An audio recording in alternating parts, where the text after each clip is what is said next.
think we, stepped into the position of wanting to see where the show is going to go a little bit further. There will be more Game of Thrones in the future. Yes, we cannot say when in the future.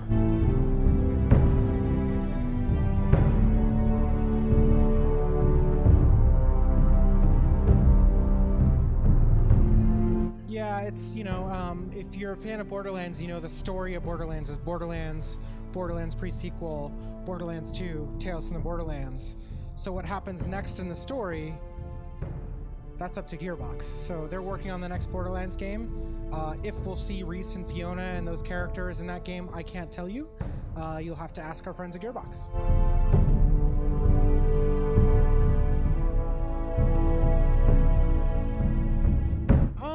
No, we wouldn't do anything by ourselves. That's a partnership. That's a big creative partnership through and through. And right now, the Borderlands ball is back in Gearbox's court.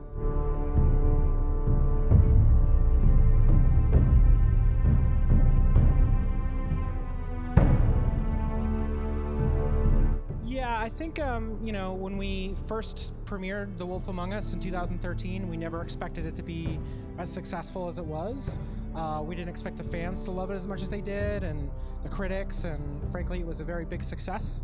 And this was a project that we almost didn't release at all. It was almost canceled. And by the time we released it, we were so humbled and proud and excited by the response. And by the time we finished, the fans just wanted more, but we had already committed to doing, Tales from the Borderlands and Game of Thrones and Minecraft Story Mode. So, it didn't make sense for us to go right into a second season. So we figured we'd wait until the time was right to step back into Fabletown and try something new and have a new mystery, have a new story.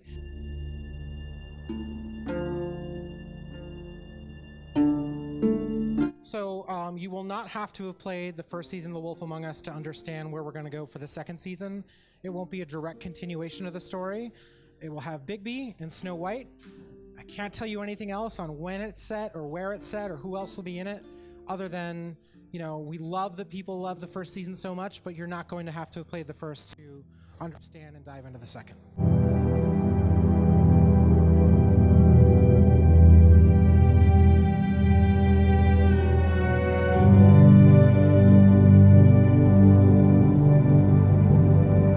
I think it's very rare in video games for a developer to say, you know what, we're gonna end this here, and we're not gonna keep doing this every year. And Clementine means so much to us, and we've been on this journey with her since 2012. We've seen her grow. We've all helped to raise her in a way, and to see her come back after a little bit of a break in the third season and kind of find out that she's broken and she's kind of more alone and she's kind of lost her faith in humanity a little bit, to kind of rediscover what family's all about again and really reinstill that hope in her to kind of go out on her own and maybe find AJ again. That's a really good starting point for us to kick off this fourth and final season and put her back in the controls of the player, put the player back in her shoes, and really find a nice ending point for her story where we can kind of close that book. And you don't see that often in games, and that means a lot to us. A lot of fans are scared. That means she's going to die. That doesn't mean she's going to die, but no one is safe at the same time. So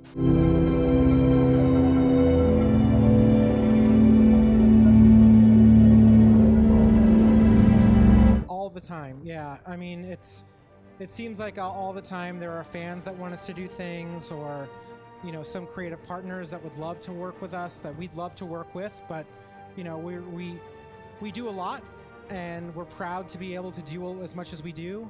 We still can't do everything. Earn the position of only working on the things we want to work on and are most passionate about, and we're really passionate about what we have going on now and next year.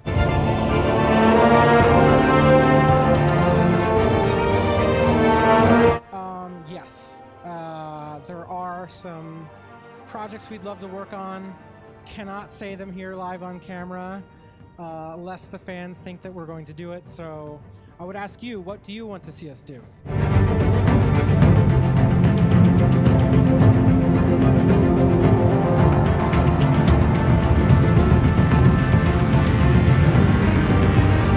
Final Fantasy Fantasy Telltale series, that could work.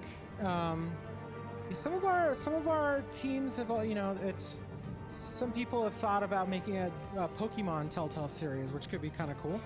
Nintendo, if you're watching, no, it's there are a lot of things that we'd like to do, but right now we're doing what we want to do most and what we're most passionate about, and who knows what the future will hold.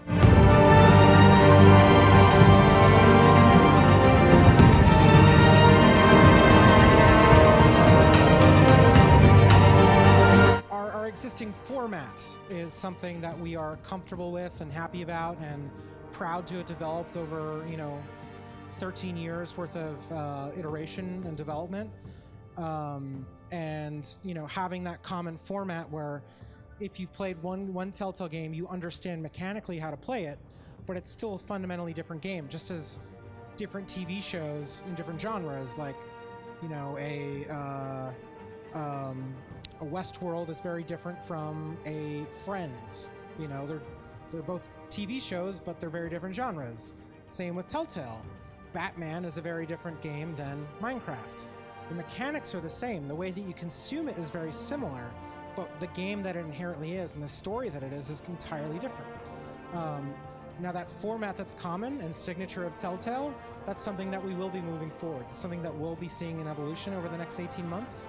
And a year and a half from now, a Telltale game could look a little bit different from what it looks like now, and that's something that we will be focusing on over the next year.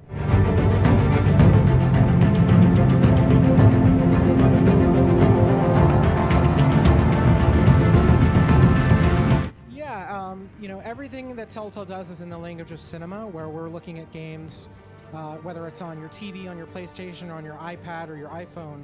It's all in the language of cinema, where everything needs to be in a square box that you're looking at on a screen. We have camera editing and placement similar to film and television. So moving into VR, that's a whole other gateway to the language of presence and feeling like you're in an environment, feeling like you're sitting here with other people just as I am you. So the ways in which that we'll be incorporating VR into our creative, those are solutions that we are working on now, and there are some projects that solve these problems of how we address Telltale storytelling in the language of presence versus cinema. And we can't go into specifics, but yeah, we're excited about it. We're working on things, and we hope to have something to show the world very soon.